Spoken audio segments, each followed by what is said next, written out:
the 2022 legislative session will be insane. It's here. So let's talk about it. There are 14 black senators in this chamber. And these 14 black senators are telling you that this bill is morally wrong. The very first day of class, like we talked about in the article, the professor gave a disclaimer saying, no matter where you are on the political spectrum, this class is going to challenge your preconceptions, and it's important that it remain a space where, as a class together, we're going to deconstruct and learn this material together. When I was on the campaign trail in 2019, I made a promise. And my promise was that we would increase teacher pay by $4,300 a year.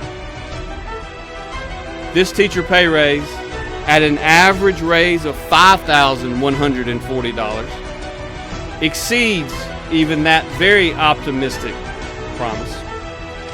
With the signing of this bill, we'll be on our way to returning over $500 million back to the people of our state.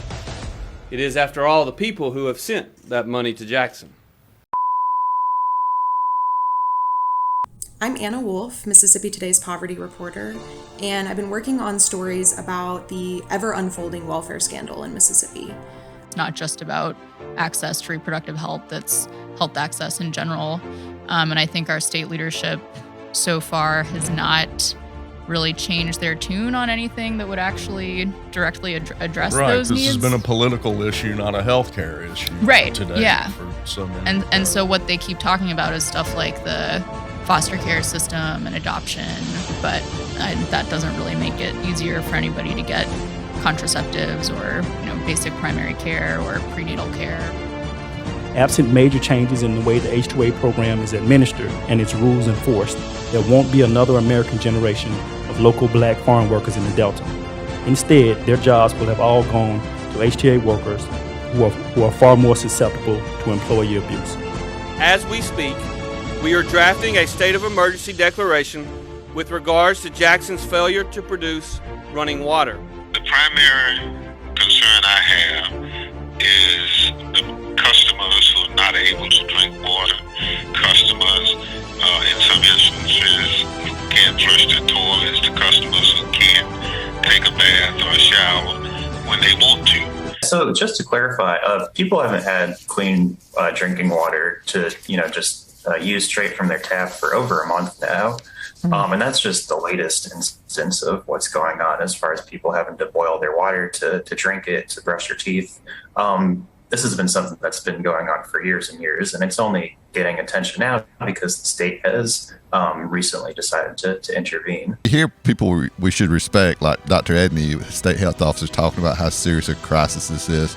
I mean, you've probably got information we don't have, or the average person doesn't have. How big a crisis is it in your eyes? It's a big deal. And the problem is the trends. And there also is a problem in that there are a lot of people who think it's just fine if a bunch of hospitals close. We need like 10 hospitals in the state, and the rest of you can just drive an hour to a hospital if you need one. What's your complaint? Or more. Yeah, or more, yeah. I think it's a real big problem.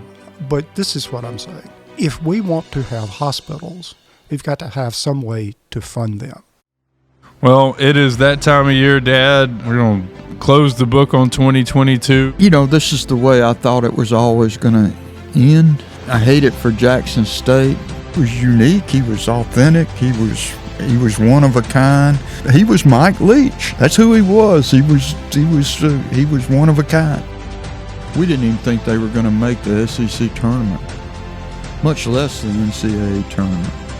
And man, when they got hot, they got hot.